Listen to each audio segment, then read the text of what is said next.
कुठेतरी एक संदेश असा जातो, त्यांचा वापर फक्त इलेक्शन पुरता केला। तुम्ही ते 2100 रुपये या अधिवेशनामध्ये करणार आहात का करणार नाही? अहो तेच देतील, तेच विचारतात, 2100च विचारतात, त्यांना संधी तर द्या। अहो मला बोलू द्या ना। आमचे मुख्यमंत्री देवेंद्र फडणवीस साहेब आणि दोन्ही उपमुख्यमंत्री योग्य वेळी घेतील।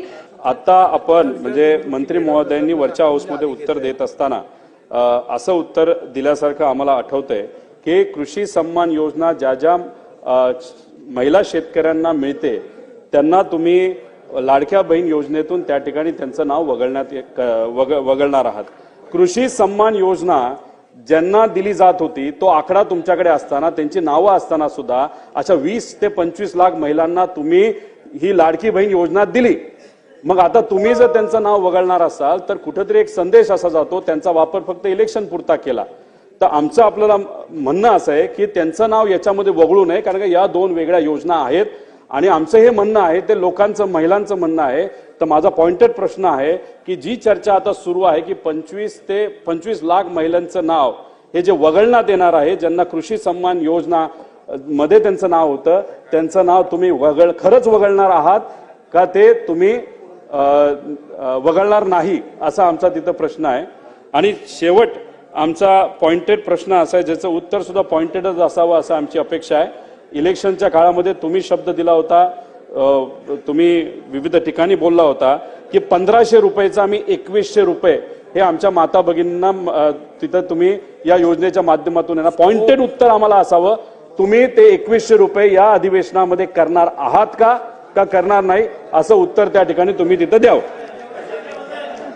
ज्या वेळेला लाडकी बहीण योजनेचा शासन निर्णय निर्गमित करण्यात आला त्यावेळेला त्या शासन निर्णयामध्येच नमूद केलेलं आहे की शासनाच्या ज्या वेगवेगळ्या योजना आहेत आणि ज्याचा लाभ हा माता भगिनी किंवा लाभार्थी घेत आहेत, याच्यामध्ये 1500 किंवा 1500च्या अधिक ज्या योजनेचा लाभ, ज्या रकमेचा लाभ जर ती लाडकी बहीण घेत असेल तर ती या योजनेमध्ये पात्र होणार नाही। एक नमो शेतकरी योजना जी आहे याच्यामध्ये त्या ज्या महिला आहेत, माता भगिनी आहेत, यांना 1000 रुपयाचा लाभ मिळत असतो।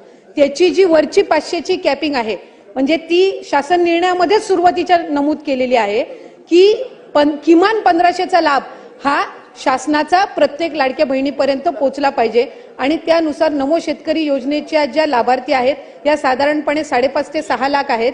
त्यांना या योजनेतून वगळण्यात आलेलं नाहीये, फक्त त्यांना 1000 रुपये हे नमो शेतकरी योजनेतून मिळतात आणि वरचे 500 जे आहेत हे आपल्या लाडक्या बहीण योजनेच्या माध्यमातून मिळत असतात। त्याच्यामुळे त्या संदर्भातलं कुठलंही वगळण्यात आलेलं नाही। 20-25 लाखचा जो आकडा आहे हा माध्यमांकडून किंवा अशाच पद्धतीनं अफवांच्या इथून आलेला आहे। हा कुठलाही आमच्या विभागाने किंवा शासनाकडून आजपर्यंत तशा पद्धतीचा आकडा काही दिलेला नाही। वरुण सरदेसाई महोदय माझे, अहो तेच देतील, तेच विचारतात, 2100च विचारतात, त्यांना संधी तर द्या। अहो मला बोलू द्या ना। आता सगळे प्रश्न तुम्हीच विचारणार, त्यांना एक संधी तर स्पेसिफिक प्रश्न आहेत। निवडणुकीच्या पूर्वी जेव्हा माझी लाडकी बहीण योजना जाहीर केली तेव्हा त्यावेळी किती लाभार्थी आपण होते, त्यानंतर निवडणुकीच्या नंतर जेव्हा सगळे निकष लावण्यात आले, घरात गाडी असेल, दुसरी योजना मिळत असेल, त्यामुळे एक्झॅक्ट आकडा किती आहे, किती लाडक्या बहिणींना अपात्र करण्यात आलं ज्यांना आधी योजनेचा लाभ मिळत होता आता मिळत नाहीये। आणि तिसरा स्पेसिफिक प्रश्न, सरकारने सांगितल्याप्रमाणे महायुतीच्या वचननामात असल्याप्रमाणे मंत्री महोदयांनी कृपया आम्हाला सांगावं की लाडक्या बहीण योजनेचे 2100 रुपये आपण देणार की नाही, येस ऑर नो? अध्यक्ष महोदय, आपल्या माध्यमातून मला सभागृहाला त्या ठिकाणी नमूद करायचंय की ऑक्टोबर 2024 मध्ये ज्या वेळेला आचारसंहितेच्या आधीचा लाभ वितरित करण्यात आला होता त्या लाभार्थ्यांची संख्या 2,33,64,000 सुमारे इतकी होती। फेब्रुवारी महिन्यामध्ये जो आता आपण लाभ वितरित केला त्याची संख्या ही साधारणपणे 2,47,00,000 पेक्षा आहे। याचा अर्थ असा की आचारसंहितेच्या आधी 2,33,00,000 होती आणि आता 2,47,00,000 आपण महिलांना लाभ हा त्यांच्या खात्यामध्ये जमा केलेला आहे। आणि 2100च्या संदर्भातला जो निर्णय आहे, महायुतीच्या सरकारने ही महत्त्वाकांक्षी योजना आणलेली आहे आणि महिलांना 1500चा लाभ वितरित करणारे महायुतीचं सरकार हे एकमेव सरकार आहे। त्याच्यामुळे त्यांच्या आयुष्यामध्ये हा जो आनंद आहे हा अशाच पद्धतीने ही योजना राहणार आहे आणि 2100च्या संदर्भातला योग्य तो निर्णय आमचे मुख्यमंत्री देवेंद्र फडणवीस साहेब आणि 2 जानेवारी असेल, त्याचबरोबर फेब्रुवारी आणि मार्च महिन्याचा एकत्रित असा लाभ याचं वितरण सुद्धा आम्ही 2 दिवसापूर्वीच सुरू केलेलं आहे आणि लाडक्या बहिणींच्या खात्यामध्ये फेब्रुवारी महिन्याचे 1500 हे त्या ठिकाणी 2 दिवसातच पोहोचलेले आहेत आणि मार्च महिन्याचे 1500 सुद्धा ते पोहोचवण्याचं काम सुद्धा प्रगतीपथावर आहे। त्याच्यामुळे ही योजना ही महायुतीच्या सरकारची महत्त्वाकांक्षी योजना जी मुख्यमंत्री देवेंद्रजी फडणवीस साहेब, उपमुख्यमंत्री एकनाथजी शिंदे साहेब आणि उपमुख्यमंत्री अजितदादा यांच्या नेतृत्वाखाली अशाच पद्धतीनं कार्यरत राहणार आहे आणि तेच आपल्याला आजच्या किसान सन्मान योजना, लाडक्या भावांची योजना, लाडक्या ज्येष्ठांची योजना, वयश्री योजना, तीर्थदर्शन योजना, किती योजना केल्या। मन चंगा तो कटौती में गंगा आपल्या कोणी सांगितलंय? संत रविदास महाराजांनी। या ओवीमधून ज्यांनी मानवाला जीवनाचं सार सांगितलं ते संत शिरोमणी रविदास महाराज यांना मी सर्वप्रथम विनम्र अभिवादन करतो। आपल्या सर्वांना संत रविदास महाराज जयंतीच्या हार्दिक शुभेच्छा देतो। खरं म्हणजे गेल्या अनेक वर्षापासूनची मागणी होती की संत रविदास महाराजांची जयंती आपण तर करत होतो, परंतु ही राहुल लोंढे पण आहे बसलाय, ही जयंती शासकीय झाली पाहिजे, महापालिकेच्या वतीने झाली पाहिजे म्हणून मागणी होती। माळवे कुठे गेले?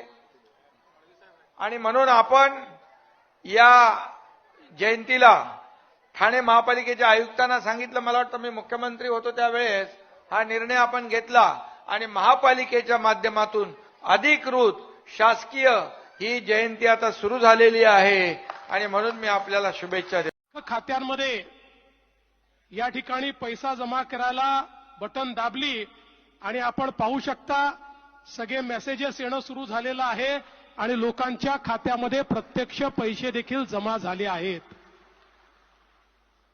आजचा दिवस हा याकरता देखील ऐतिहासिक आहे की मोदीजींनी प्रधानमंत्री आवास योजनेच्या पहिल्या टप्प्यामध्ये आपल्याला 13.57 लाख म्हणजे 13,57,000 घरं दिली होती आणि दुसऱ्या टप्प्यात पहिल्याच वर्षी 20 लाख घरं महाराष्ट्राला दिलेली आहेत। हा एक रेकॉर्ड आहे। आपण जर बघितलं तर देशामध्ये आजपर्यंत कुठल्या एका राज्याला एवढ्या मोठ्या प्रमाणात घरं यापूर्वी कधीही मिळाली नव्हती। पहिल्या टप्प्यात जी 13,57,000 घरं मिळाली त्यापैकी 12,65,000 घरं आपण बांधून पूर्ण केली, उर्वरित घरांचं काम देखील चाललेलं आहे। पण मी विशेष अभिनंदन करेन ग्रामविकास विभागाचं। नमस्कार सगळ्यांना। व्हिडिओ क्लिपमध्ये पाहिल्याप्रमाणे बघा आता 21चा हप्ता लवकरच तुमच्या खात्यात पडणार आहे। एप्रिलचा महिना 21 रुपये होण्याची शक्यता आहे, त्यामुळे तुम्हाला जर मार्च आणि फेब्रुवारीचे हप्ते आले असला तुम्हाला आता एप्रिलचा हप्ता यायला चालू होईल। एप्रिलचा हप्ता 21 रुपये होण्याची दाट शक्यता आहे, कारण आता आदित्य मॅडम म्हटल्याप्रमाणे ह्याचा निर्णय लवकरच मंत्रिमंडळात घेण्यात येणार आहे, त्यामुळे तुम्हाला आता 21 रुपये मिळू शकतात। तसेच आता ज्या बहिणींना मार्चचा हप्ता अजून आला नाही त्यांनी या आठवड्यात वाट बघावी। मार्च हप्ता या आठवड्यात येऊ शकतो। ज्यांना फेब्रुवारीचा हप्ता आला त्यांना मार्चचा हप्ता 100% येणार आहे, पण ज्यांना फेब्रुवारीचा हप्ता अजूनही आला नाही त्यांना मार्चचा हप्ता पण येणार नाही, कारण त्या बहिणी अपात्र असू शकतात। तुम्हाला माहिती आहे की नोव्हेंबर, डिसेंबर, जानेवारीमध्ये फेरपडताळणी झाली होती, त्या पडताळणीमध्ये महिलांना थेट अपात्र केलं होतं कारण त्यांनी कशात बसत नव्हत्या। तर तुम्ही पण त्यात असू शकता, त्यामध्ये तुम्हालाच ओळखायचं आहे की तुम्ही अपात्र आहात की पात्र, कारण तुम्हाला जर जानेवारीपासून किंवा फेब्रुवारीपासून हप्ते आले नसतील तर मात्र तुम्ही अपात्र असू शकता। ठीक आहे। तसेच देवेंद्र फडणवीस यांनी म्हटल्याप्रमाणे आता घरकुल योजना जी आहे ती पण लवकरात लवकर त्यांना पण घरं मिळणार आहेत। ज्यांनी फॉर्म भरले आहेत किंवा तुम्ही पण फॉर्म भरला नसेल अजून तुम्ही अजूनही भरू शकता, तुम्हाला घरकुल योजनेअंतर्गत स्वतःच्या हक्काची घरं पण मिळणार आहेत। ठीक आहे। ह्या सगळ्या ज्या योजना आहेत त्या आपल्या मंत्रिमंडळात जाहीर झाले आहेत, त्यामुळे तुम्हाला ह्या सगळ्यांचे जे लाभ आहे ते लवकरात लवकर मिळेल। तसेच लाडकी बहीण योजनेचा एप्रिलचा हप्ता लवकर चालू होईल, कारण आता 2 आठवडे राहिले आहेत एप्रिल महिन्याला, त्यामुळे आता 21 रुपयाचा जो निर्णय आहे तो या 2 आठवड्यात होऊ शकतो आणि निर्णय झाला की लगेच तुम्हाला 21 रुपये वाटप करण्यात येतील। त्यासाठी तुम्हाला आपल्या चॅनलला सबस्क्राईब करायचं आहे, जेणेकरून अशाच अपडेट्स आहेत, नवीन अपडेट्स मला मिळतील आणि 21 रुपयाचा निर्णय जेव्हा होईल तेव्हा आपला व्हिडिओ येईल, त्यामुळे तुम्हाला कळेल की 21 रुपये आता एप्रिलचा हप्ता मिळणार आहे की नाही। ठीक आहे। आता ज्या महिन्याला फेब्रुवारी, मार्च हप्ता नाही त्या बहिणी अपात्र असू शकतात, त्यांनी स्वतः निकषामध्ये बसता येणार ते पाहावं आणि स्वतःचाच निर्णय करावा। ठीक आहे। आजच्या व्हिडिओमध्ये एवढंच, भेटूया पुढच्या व्हिडिओमध्ये. धन्यवाद.